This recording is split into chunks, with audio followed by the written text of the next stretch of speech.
RRB, l'invité du matin. Bonjour Jean-François Bodin. Bonjour Nicolas. Avec votre invité ce matin, on va évoquer la crise sanitaire d'un point de vue économique et notamment son impact sur l'artisanat. Oui, effectivement, puisque nous recevons Olivier Duguy, qui est le secrétaire général de la Chambre des métiers de l'artisanat. Bonjour. Merci d'être avec nous ce matin pour faire un point sur la manière dont les artisans traversent finalement cette troisième période de confinement en 1 an et demi. Il y avait déjà de l'inquiétude sur les 2 premières. J'imagine que là, il y en a encore plus. Oui, je dirais que les 2 maîtres mots qui nous remontent aujourd'hui, c'est d'abord le fatalisme et ensuite l'inquiétude.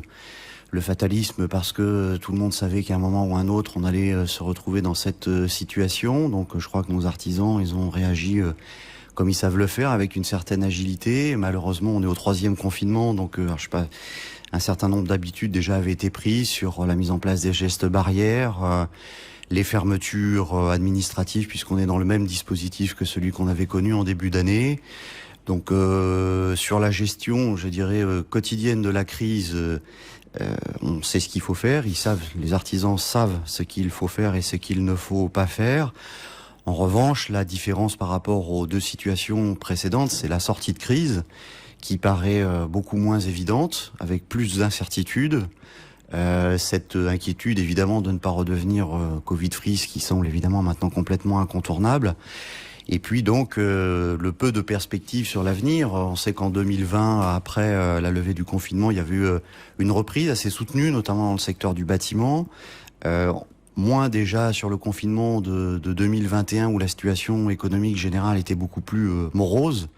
Et là, donc, des inquiétudes parce qu'on se dit on va sortir, alors peut-être octobre, peut-être mi-octobre, pour rentrer dans la période pré-référendaire dont on sait par définition que c'est pas une période propice à l'activité économique. Donc il y a déjà des inquiétudes pour la sortie. On va parler aussi de ce qui se passe aujourd'hui. Comme vous l'avez fait au précédent confinement, la Chambre des métiers met en place des plateformes d'appel pour recueillir les doléances en quelque sorte des artisans. Est-ce qu'aujourd'hui vous avez remis ce dispositif en place et qu'est-ce que vous constatez ? Alors le dispositif est en place depuis évidemment le 7 septembre. Nous, l'ensemble du personnel de la Chambre de métier est en télétravail, puisque là aussi on a appris avec les confinements précédents. Le centre de formation de l'artisanat est fermé, puisque bien évidemment on ne peut pas accueillir le public, mais il y a une continuité pédagogique qui est assurée pour l'ensemble des alternants. Et je voudrais profiter de cette occasion pour souligner l'engagement des employeurs de nos alternants, puisque à ce jour, sur les 235 alternants que nous comptons au CFA, il n'y a pas de rupture de contrat, et ça c'est un engagement de nos artisans employeurs dans l'alternance qu'il faut souligner.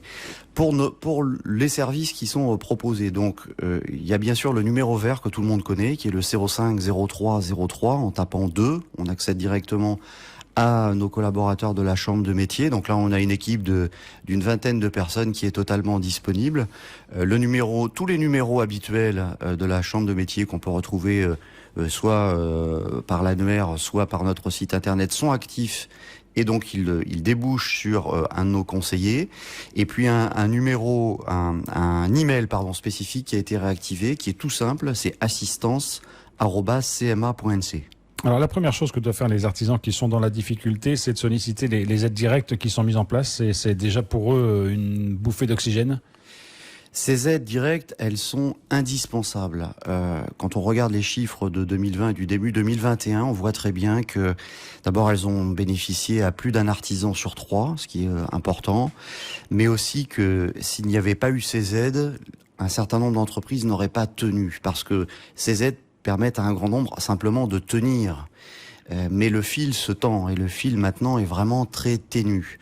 Donc les aides financières, heureusement, se remettent en place. Au moins les annonces se sont faites rapidement. Le fonds de solidarité de l'État, donc, qui est réactivé dans le cadre de la crise d'urgence sanitaire. On attend les critères d'éligibilité. Alors on attend les critères et le formulaire qui va intervenir normalement à la fin du mois. Donc on imagine avec des premiers versements qui vont intervenir mi-octobre, puisqu'on sait qu'ensuite les versements sont assez rapides. Les aides provinciales qui se mettent en place, là aussi remercier et souligner la réactivité de la province Sud qui a réactivé son dispositif d'urgence pour les entreprises avec des questionnaires et des formulaires qui sont déjà en ligne et déjà accessibles par le site de la province Sud, avec des versements qui vont intervenir rapidement, nous a-t-on dit. Une priorité toujours sur les entreprises de moins de 10 salariés, donc les petites entreprises, et surtout avec une priorité là sur les premiers dossiers, sur celles qui sont totalement privées d'activité.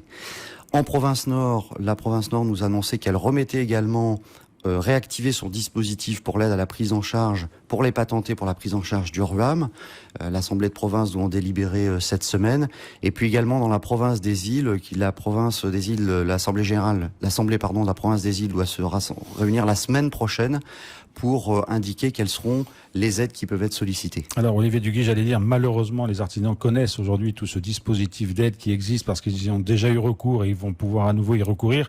La nouveauté de ce confinement, c'est que le virus est sur le territoire, qu'il circule et que ces entreprises artisanales qui ont aussi des employés ont des responsabilités RH d'une certaine façon. Est-ce que ça complique les choses, le fait que le virus soit véritablement présent en Calédonie par rapport aux autres confinements ?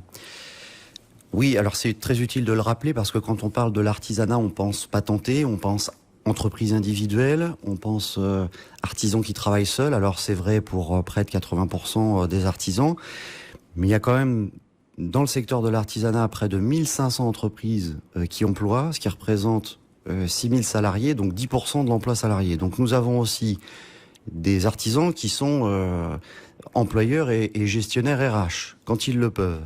Donc là, l'inquiétude, elle est à deux niveaux. D'abord le chômage partiel. On a eu des annonces cette semaine sur le chômage partiel renforcé qui va être relancé, qui va être étudié par le Congrès dès cette semaine. Donc ça, c'est pour les entreprises qui sont totalement privées d'activité. Pour celles qui sont encore en activité avec les salariés, il y a plusieurs questions qui se posent. D'abord, des inquiétudes au niveau de la responsabilité du chef d'entreprise. Donc il faut redire ici ce matin que la responsabilité du chef d'entreprise, c'est une obligation de moyens, c'est pas une obligation de résultat. C'est-à-dire que le chef d'entreprise doit tout mettre en œuvre pour éviter la contamination de ses salariés. Donc c'est l'organisation du travail, le respect des gestes barrières, les équipements individuels de protection. Mais s'il a mis tout ça en place, sa responsabilité pénale ne peut pas être engagée. Il y en a qui ont peur de ça, vous le sentez ? Bien sûr, il y en a qui ont peur de ça. Parce que on leur met aussi la pression quelquefois avec ce sujet. Donc ça, il faut le rappeler. Et puis leur dire que il y a des protocoles et dispositifs qui sont en cours avec les services du gouvernement, avec la DAS, dont on aura normalement plus de précisions cette semaine. Dès que des précisions auront été apportées, là aussi, la Chambre de métier, on mettra en place un dispositif spécifique sur ce sujet, parce que il y a beaucoup de questions, évidemment, sur notamment les cas contacts. Aujourd'hui, un salarié, normalement, ne peut pas s'auto-déclarer au cas contact. Voilà, qu'est-ce qui devient pendant 5 jours ? Est-ce que c'est arrêt maladie ? Est-ce que c'est chômage partiel, etc., etc. Pour ceux qui sont malades ou au moins symptomatiques, là, il y a des arrêts de maladie, il n'y a pas de question à se poser, mais l'arrêt maladie, il est supporté en grande partie par l'entreprise aussi, il faut pas l'oublier. Mais la difficulté, c'est sur les cas contacts qui décident de ne plus aller travailler parce qu'ils sont cas contacts et aujourd'hui qui sont un peu dans un vide juridique. Je parlais du nombre d'employés. Il faut rappeler que la moyenne de salariés dans les entreprises anales, c'est 4. Donc vous imaginez que s'il y a 1 ou 2 salariés qui sont absents ou qui décident de s'absenter, l'entreprise va au tapis très rapidement. Est-ce qu'aujourd'hui, Olivier Duguy, vous avez une idée des secteurs artisanaux les plus touchés ? Parce que on a vu après le deuxième confinement, notamment que c'était compliqué dans le BTP. Est-ce que ça se confirme ? Est-ce que vous avez d'autres indicateurs ? Alors le principal indicateur, ce sont évidemment les appels que nous avons. Ce que l'on constate sur ces 2 premières semaines, c'est qu'on a beaucoup moins d'appels que lors des 2 premiers confinements, même que celui du début d'année. Pour exemple, sur les 2 premières semaines, on a à peu près 70 appels, alors qu'on était à 250 lors des 2 premiers confinements. Donc ça traduit sans doute l'adaptation, et je parlais tout à l'heure de ce fatalisme un peu, ça se traduit sans doute autour. Alors les 2 secteurs qui sont les plus mobilisés, c'est le secteur du bâtiment, parce que la question est notamment pour les entreprises qui travaillent avec des particuliers, c'est est-ce que je peux continuer à aller travailler chez les particuliers ? Oui, vous pouvez continuer à aller travailler chez les particuliers. Si vous avez des chantiers en cours, si vous avez des dépannages à faire, vous pouvez le faire. Il ne faut pas que les gens soient présents dans la même pièce, il faut respecter les gestes barrières, il faut aérer les pièces après votre passage, mais vous pouvez continuer à travailler auprès des particuliers. Et puis le deuxième secteur d'activité qui nous sollicite beaucoup, c'est le secteur des services, puisque là, par définition, c'est un secteur qui est en contact avec une clientèle nombreuse, et c'est ce secteur qui est le plus touché par les obligations de fermeture. On pense notamment au secteur un peu emblématique que sont la coiffure et l'esthétique qui sont totalement fermés. Olivier Duguy, vous le faites régulièrement à la Chambre des métiers et de l'artisanat. Vous sollicitez vos adhérents pour avoir des retours sur leur activité, une sorte d'étude complète. La dernière date de début 2021. Est-ce qu'il y en a une en cours et est-ce que vous allez en profiter aussi pour essayer de savoir comment ils ont passé cette nouvelle période de confinement ? Alors, on fait effectivement chaque année une étude de conjoncture auprès de près de 600 artisans, un panel représentatif. On va la lancer comme d'habitude au mois de novembre. Et ce qui est un peu compliqué, c'est que effectivement ces 2 années, on a cet impact Covid qu'il faut essayer de dissocier parce qu'il y a des entreprises qui sont très touchées, d'autres moins, et donc ça vient un peu perturber le ressenti des artisans et notamment leur perception de l'avenir. Un mot quand même, parce que vous en parlez de plus en plus à la Chambre des métiers, c'est la question de la transition numérique. Elle est extrêmement importante pour vous et pour les artisans.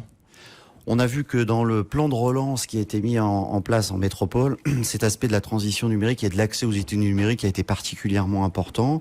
C'est relayé sur le territoire, notamment par la province sud qui met en place un chèque pour l'équipement numérique, aussi par le cluster Open dans le cadre de la BPI du plan de relance. Et la Chambre de métier accompagne tous ces dispositifs en lançant très très bientôt un autodiagnostic en ligne qui permettra à chaque artisan de tester un peu son niveau de maturité numérique et ensuite en développant un diagnostic qui est un outil qui nous est prêté par le réseau métropolitain CMA France pour ensuite accompagner les artisans dans cette transition numérique. C'est particulièrement important en cette période. Une toute dernière question, parce que vous l'avez évoqué tout à l'heure à propos de l'alternance, en remerciant les entreprises qui jouent le jeu, qui ne mettent pas fin au contrat avec les alternances. Ceci dit, il y a des échéances pour les alternances de formation, même s'il y a une continuité pédagogique, ça ne remplace pas la pratique, chacun le sait. Est-ce qu'aujourd'hui, il y a un risque de décalage dans le temps des examens de fin d'année ou des fins d'alternance ?